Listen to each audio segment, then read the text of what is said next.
Oke, sebelumnya Assalamualaikum warahmatullahi wabarakatuh. Pada video kali ini saya akan menjelaskan tentang sewa bus yang sifatnya all-in atau kotor. Mana yang lebih untung? Begini penjelasannya. Oke, sebelum kita lanjut ke video dan penjelasannya, jangan lupa untuk subscribe channel ini terlebih dahulu agar channel ini bisa berkembang serta bisa memberikan video-video menarik seputar bus dan transportasi lainnya. Seperti yang kita tahu, saat kita hendak menyewa bus itu ada dua pilihan. Mau sewa busnya saja, tapi uang tips tol parkir ditanggung si penyewa, atau buat yang tidak ingin ribet biasanya sih mau terima bersih aja. Itu pun tidak masalah dan sah-sah saja. Tapi perlu diketahui, pasti ada selisih perbedaan dari sisi perhitungannya. Oke, sekarang mari kita bandingkan. Jika kita sewa bus all-in, kita tidak bisa tahu berapa biaya tol, parkir bus, maupun tips yang akan kita berikan kepada kru yang bertugas.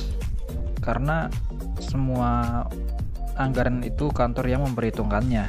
Sudah pasti ada perbedaan dari sisi selisihnya. Dan jika kita bandingkan dengan sewa bus kotor, kita bisa tahu berapa biaya tol yang harus kita bayar, tips yang kita berikan, maupun biaya parkir bus di tempat wisata tersebut. Jadi itulah perbedaan dari perbandingan dua opsi sewa bus yang all-in maupun yang kotor.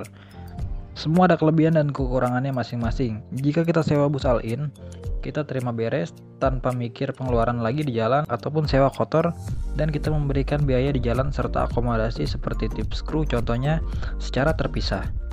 Untuk keseluruhan, sudah pasti sedikit lebih murah jika kita sewa kotor, tapi kembali lagi ke konsumen, karena persepsi setiap orang berbeda-beda tentunya. Jadi buat kalian yang mau sewa bus sistem all-in atau sistem terpisah, itu nggak masalah dan sah-sah aja. Tapi pasti akan ada perbandingan dari sisi perhitungannya.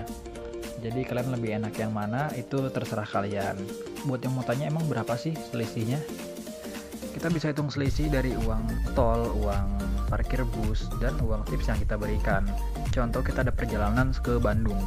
Kita tidak tahu berapa tol yang kita harus bayar untuk sampai Bandung tersebut pulang pergi. Jadi jika menggunakan saldo kita, menggunakan kartu kita, itu kita bisa lebih irit dan lebih hemat dan memakainya sesuai kebutuhan kita. Tapi jika kita harus bayar ke kantor, otomatis taksiran dari uang tol yang kita berikan pasti akan jauh lebih mahal dari yang kita perhitungkan jika kita menggunakan kartu kita sendiri. Nah, salah satu dari situ. Yang kedua, kita tidak tahu berapa orang kantor memberi tips kepada kru. Jika kita memberi tipsnya secara langsung, secara terpisah, itu menurut saya jauh lebih enak dan kita lebih tahu berapa sih kita harus ngasih tipsnya dari driver maupun CO drivernya. Karena sudah pasti perhitungan biaya di jalan orang kantor dengan para kru itu pasti berbeda. Oke, itu saja penjelasan yang bisa saya berikan mengenai perbandingan cara sewa bus seperti di atas. Semoga bisa bermanfaat bagi yang ingin sewa bus maupun yang ingin tahu sekedar infonya saja. Oke, saya Nino Frian, saya ucapkan terima kasih. Jika ada kesalahan dalam penyampaian, mohon dimaafkan. Sekian, wassalamualaikum warahmatullahi wabarakatuh.